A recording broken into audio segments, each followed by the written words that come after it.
सबसे पहले journal entry में देखते हैं। जर्नल एंट्री को बुक्स ऑफ ओरिजिनल एंट्री कहते हैं। तो जैसे ही हमारे बिजनेस में कोई भी ट्रांजैक्शन होता है तो हम वहां पर रिकॉर्ड करना शुरू करते हैं जर्नल एंट्री में। ठीक है, अकाउंटिंग साइकिल का सबसे पहला स्टेप हमारा होता है जर्नल एंट्री करना। यहाँ पर हम देखते हैं कि एक पर्सन है जिसने बिजनेस को स्टार्ट किया विद कैश 60,000 रुपीज। तो अगर बिजनेस स्टार्ट किए हैं तो अकाउंट्स का जो 3 गोल्डन रूल है उसमें पहला रूल क्या है हमारा, पहला रूल क्या है, व्हाट कम्स इन डेबिट। तो यहाँ पर आप कैश ला रहे हो तो कैश अकाउंट डेबिट। ठीक है, कैश अकाउंट डेबिट। और क्या कर रहे हैं, तो वो कैश एज अ कैपिटल आप अपने बिजनेस में लगा रहे हैं। तो कैपिटल यहाँ पर क्या हो जाएगा, क्रेडिट में आ जाएगा। टू कैपिटल, क्यों कैपिटल क्रेडिट में आ रहा है, क्योंकि ये आपके ऊपर लाइबिलिटीज है कि आपने जितना भी कैश लगाया है अपने बिजनेस में उतना एटलीस्ट आप निकाल सको, उतना आप कम से कम अर्न करो और उसके बाद जो होगा वो आपका प्रॉफिट है। तो कैपिटल क्या है, आपकी लाइबिलिटीज है, इसीलिए यहाँ पर क्रेडिट हो गया। तो क्या हो जाएगा, cash account debit to capital account. बहुत ही आसान एंट्री है इसकी। और यहाँ पर डेबिट साइड में आप 60,000 लिखेंगे और क्रेडिट साइड में भी आप 60,000 लिखेंगे। इसके बाद जो नरेशन होता है तो वहां पर क्या लिखेंगे, बीइंग बिजनेस स्टार्टेड या कैपिटल इंट्रोड्यूस्ड, ये भी लिख सकते हैं, कैपिटल इंट्रोड्यूस लिख लीजिए, बीइंग कैपिटल इंट्रोड्यूस्ड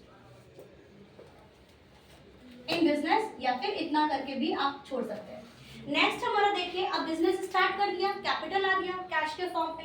नेक्स्ट है हमने परचेज किया, क्या चीज, फर्नीचर।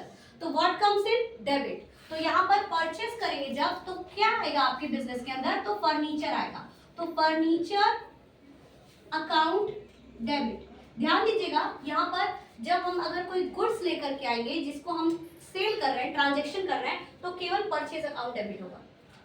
ठीक, परचेज अकाउंट हमेशा डेबिट ही होता है। लेकिन यहाँ पर जो ये फर्नीचर है ये हमारा फिक्स्ड एसेट्स है, इसीलिए यहाँ पर फिक्स्ड फर्नीचर अकाउंट डेबिट किया, ना कि परचेज अकाउंट डेबिट किया। ठीक है, परचेज अकाउंट डेबिट नहीं करेंगे क्योंकि परचेज अकाउंट उस आइटम को करेंगे जो कि आपके बिजनेस में चल रहा है। ठीक है, तो यहाँ पर फर्नीचर अकाउंट डेबिट करेंगे कितने से, 4,325 से। 2, अब खरीद के लाएंगे तो उसके बदले में आप क्या पे करेंगे, कैश पे करेंगे।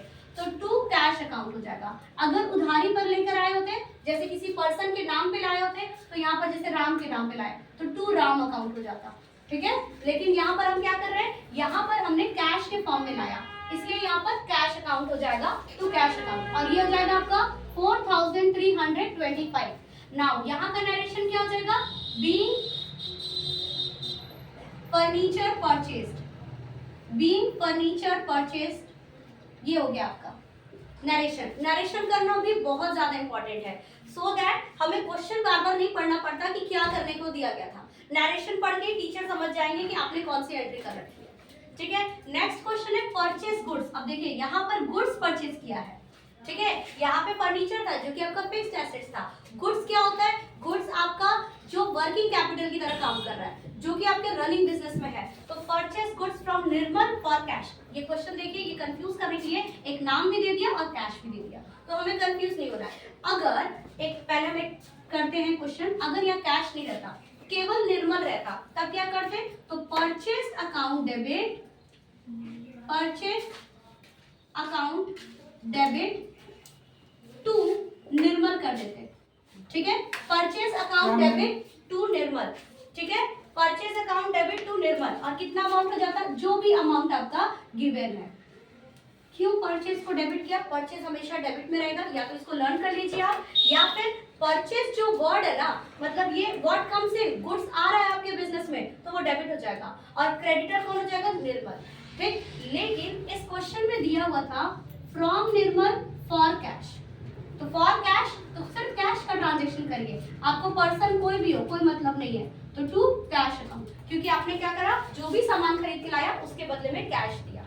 ठीक है, तो यहाँ पर आप लिख सकते हैं नरेशन में बीइंग गुड्स परचेज्ड। एक और चीज, क्यों यहाँ पर नाम नहीं लिखेंगे, जैसे अगर आप किसी शॉप पे जाते हैं तो वहां पर अगर आपने उधार पे कोई सामान लाया है, केवल तभी आप वहां पर उस पर्सन का नेम राइट करते हैं।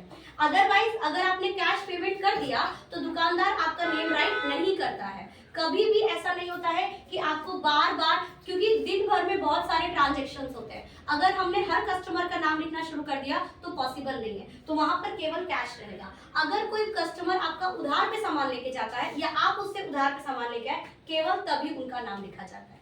ठीक है, यहाँ तक सबको क्लियर है? अगर यही अब परचेज रिटर्न रहता तो क्या होता, तो परचेज किया था 21,760 का सामान, अगर हमने रिटर्न कर दिया तो रिटर्न करने का एंट्री क्या बन जाएगा, रिटर्न करेंगे तो क्या करेंगे, कैश आपके पास से जाएगा, ठीक, और गुड्स क्या होगा, परचेज किया था, रिटर्न किया तो गुड्स आपके पास से जा रहा है, ठीक है, ऐसे करेंगे, उल्टा एंट्री हो जाएगी जस्ट इसका।